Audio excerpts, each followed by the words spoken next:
Hi friends, ಎಲ್ಲರಿಗೂ ನಮಸ್ಕಾರ. ನಾನಿವತ್ತು ಅರಿವೆ ಸೊಪ್ಪಿನ ಪಲ್ಯವನ್ನು ನಿಮಗೆ ಹೇಳ್ಕೊಡ್ತಾ ಇದ್ದೀನಿ. ಇವತ್ತು ತೋರಿಸ್ತಾ ಇದ್ದೀನಿ. ಅರಿವೆ ನೋಡಿ, ಫ್ರೆಶ್ ಆಗಿ ತಂದದ್ದು. ಈಗ ಚೆನ್ನಾಗಿದೆ, ಈಗಲ್ಲಿ ಚೆನ್ನಾಗಿದೆ ಅರಿವೆ.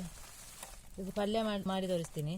ಇದನ್ನು ಕ್ಲೀನ್ ಮಾಡಲಿಲ್ಲ, ಈಗ ಫುಲ್ಲು ಕ್ಲೀನ್ ಮಾಡಿ ಕಟ್ ಮಾಡಿ ತರ್ತೀನಿ. ಇದನ್ನು ಬೇಕಾಗುವ ಸಾಮಗ್ರಿಗಳು: ಬೆಳ್ಳುಳ್ಳಿ, ಟೊಮೆಟೊ, ಈರುಳ್ಳಿ, ಕಾಯಿಮೆಣಸು, ತೆಂಗಿನ ತುರಿ, ಅರಸಿನ, ಜೀರಿಗೆ, ಸಾಸಿವೆ, ತೆಂಗಿನ ಎಣ್ಣೆ, ಉದ್ದಿನ ಬೇಳೆ.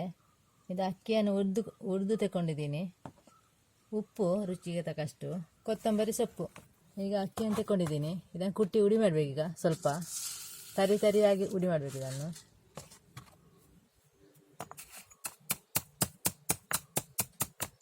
ನೈಸಾಗಿ ಉಡಿ ಮಾಡೋದು ಬೇಡ, ಕುಟ್ಟಿ ಸ್ವಲ್ಪ ತರಿಯಾಗಿ ಮಾಡಿದರೆ ಸಾಕು. ಆಯ್ತು, ಇದು ಸಾಕಿಷ್ಟಿದು ತರಿಯಾಗಿದೆ. ಬಾಣಲೆ ಇಟ್ಟಿದ್ದೀನಿ, ಬಿಸಿ ಆಯ್ತು. ಈಗ ತೆಂಗಿನಕಾಯಿ ಇದಕ್ಕೆ ಹಾಕ್ತಿದ್ದೀನಿ. ಸ್ವಲ್ಪ ಫ್ರೈ ಆಗಬೇಕು, ಜಾಸ್ತಿ ಅಲ್ಲ, ಸ್ವಲ್ಪ ಹಸಿ ವಾಸನೆ ಹೋಗ್ಬೇಕು. ಇದು ಆಯ್ತು. ಇದು ಸಾಕು, ಸ್ವಲ್ಪ ಫ್ರೈ ಆದರೆ ಸಾಕಿದ್ದು. ತೆಗಿತಾ ಇದ್ದೀನಿ. ಈಗ ಅದೇ ಬಾಣಲೆಗೆ ಸ್ವಲ್ಪ ತೆಂಗಿನ ಎಣ್ಣೆ ಹಾಕ್ತಿದ್ದೀನಿ. ಎಣ್ಣೆ ಬಿಸಿ ಆಯ್ತು. ಈಗ ಸಾಸಿವೆ ಹಾಕ್ತಿದ್ದೀನಿ.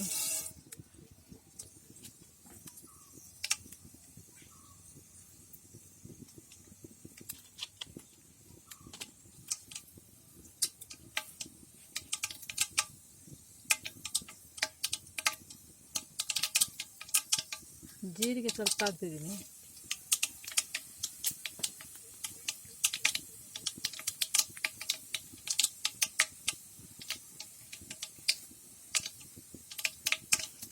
ಉದ್ದಿನ ಬೇಳೆ ಹಾಕ್ತಿದ್ದೀನಿ ಸ್ವಲ್ಪ.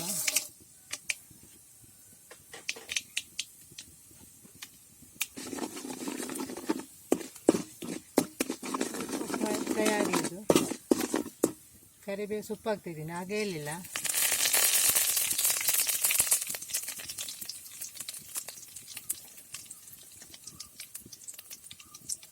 ಸ್ವಲ್ಪ ಬೆಳ್ಳುಳ್ಳಿ, ಸ್ವಲ್ಪ ಫ್ರೈ ಹಾಕಿದ್ದು. ಆಯ್ದಿದ್ದು ಹಸಿಮೆಣಸು ಹಾಕಿದ್ದೀನಿ.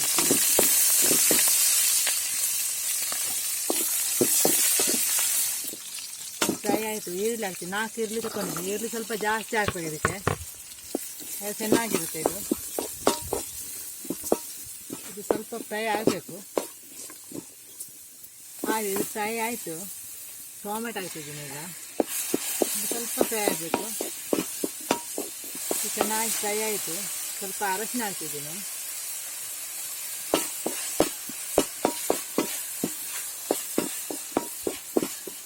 ಅರಿವೆ ಸೊಪ್ಪು ಹಾಕ್ತಿದ್ದೀನಿ. ಚೆನ್ನಾಗಿ ತೊಳೆದು ಸಣ್ಣ ಸಣ್ಣ ಕಟ್ ಮಾಡಿದ್ದೀನಿ.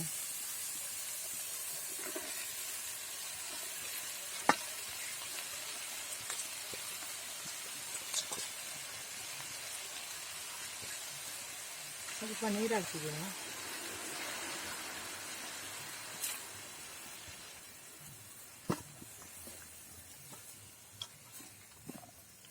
ಸ್ವಲ್ಪ ಬೇಯಬೇಕಿದು.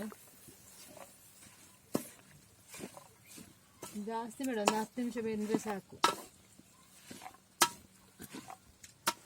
ಮುಚ್ಚಿಡ್ತೇವೆ, ಇನ್ನೊಂದು 10 ನಿಮಿಷ ಬೇಯಬೇಕಿದು. ಆಯ್ತು, ಇದು ಬೆಂದಿದೆ, ಚೆನ್ನಾಗಿ ಬೆಂದಿದೆ. ಈಗ ಸ್ವಲ್ಪ ಉಪ್ಪು ಹಾಕ್ತಿದ್ದೀನಿ.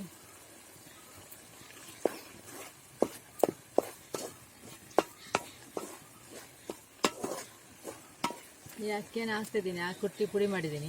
ಇದನ್ನು ತೊಳೆದು ಚೆನ್ನಾಗಿ ಒಣಗಿಸಿ ಒದ್ದಿದ್ದೀನಿ. ಇದನ್ನು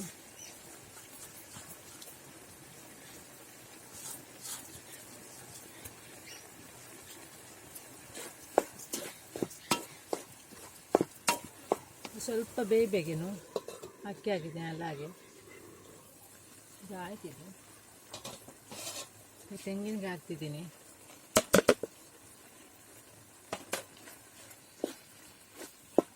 ಕೊತ್ತಂಬರಿ ಸೊಪ್ಪು ಕಟ್ ಮಾಡಿಟ್ಟಿದ್ದೀನಿ, ಅದನ್ನು ಹಾಕ್ತಿದ್ದೀನಿ.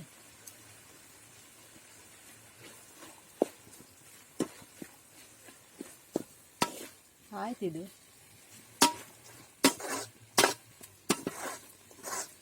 ಅಲ್ಲಲ್ಲಿ ಮಾಡುವಂಥ ಅರಿವೆ ಸೊಪ್ಪಿನ ಪಲ್ಯ ರೆಡಿ ಆಯಿತು. ನೋಡಿ, ಚೆನ್ನಾಗಿದೆ. ನೋಡಿ, ನೀವೊಮ್ಮೆ ಟ್ರೈ ಮಾಡಿ ನೋಡಿ.